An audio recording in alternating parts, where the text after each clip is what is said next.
My parents were never like funny about me like having dolls when I was wee. It was just like, that's what he likes. That like led me on to plasticine modelling at like a young age and like making my own like little figures. I live at home with my mum and dad. I'm mainly influenced by my family and like my family's experiences.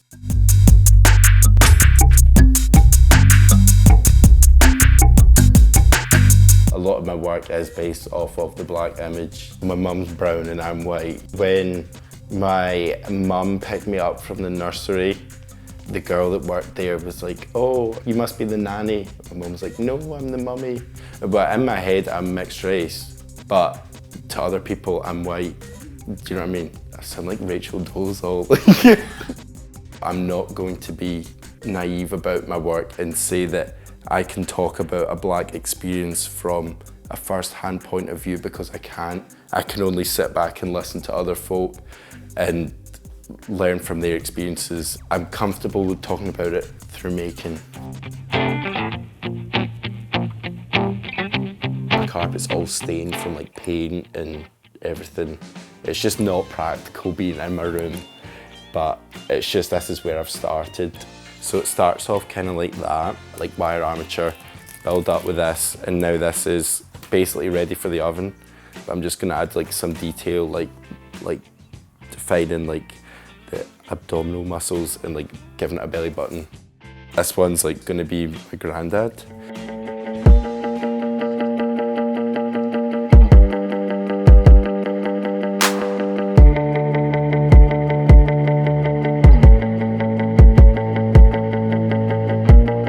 He was in a few films where he like played like Hercules' assistant helper.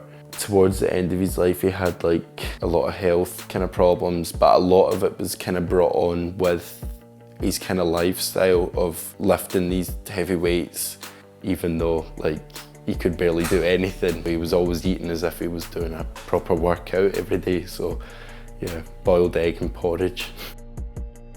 With making one of my recent pieces, the mighty Paul Wynter, it was kind of showcasing events and traumas that have happened to him while he was in the UK, and kind of wanted to use him and his body and his image as a kind of vessel for other people that were in the same position with similar experiences. A lot of people just like the fact that it is a figure. Most of the time don't really look beyond the context of what the figure is, but when you see all of my work, you kind of get an idea of the race narrative.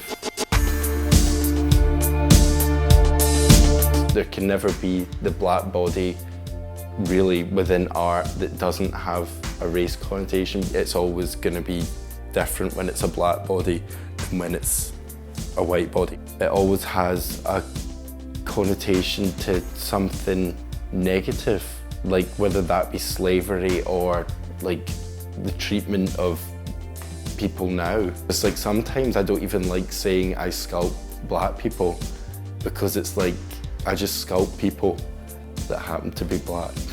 I'm not good at communicating with writing or my voice or like talking about things, but my main language of how I work is through making, and that is how I communicate, is through making, definitely.